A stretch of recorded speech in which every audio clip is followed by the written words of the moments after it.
In today's video, I'm going to teach you how to update WooCommerce prices from Google Sheets.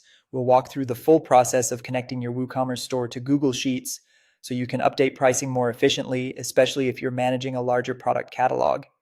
Instead of opening products one by one inside WordPress, this method lets you work in a spreadsheet and then sync those changes back to your store.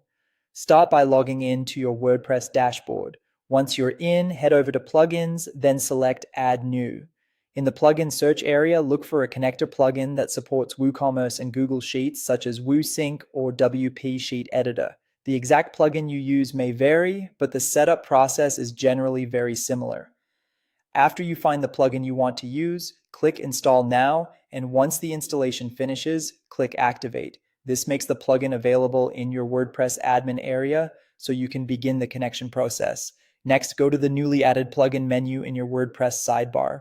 Most of these tools add their own section or settings page.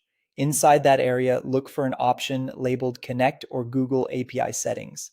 This is where you'll link your Google account so the plugin can work with Google Sheets. When prompted, sign in with your Google account and click Allow to give the plugin permission to create and edit spreadsheets. This authorization step is important because it enables the plugin to export your WooCommerce product data into a sheet and, depending on the plugin, sync changes back as well. Once connected, go into the plugin dashboard and look for the Export or Sync tab. This is where you choose what product information you want to send to Google Sheets. Select the data columns you need to change.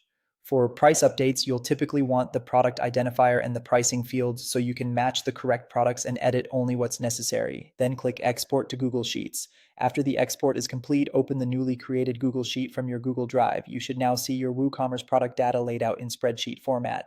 From there, update the prices directly in Google Sheets. Take your time and make sure the values are entered in the correct columns, since pricing changes affect your live store. When your edits are done, sync the new prices back to your store using the plugin's sync feature. If your plugin uses an import-based workflow instead of automatic syncing, use the import option to bring the updated pricing data back into WooCommerce. And that's it. You've now updated WooCommerce prices from Google Sheets in a faster, more scalable way.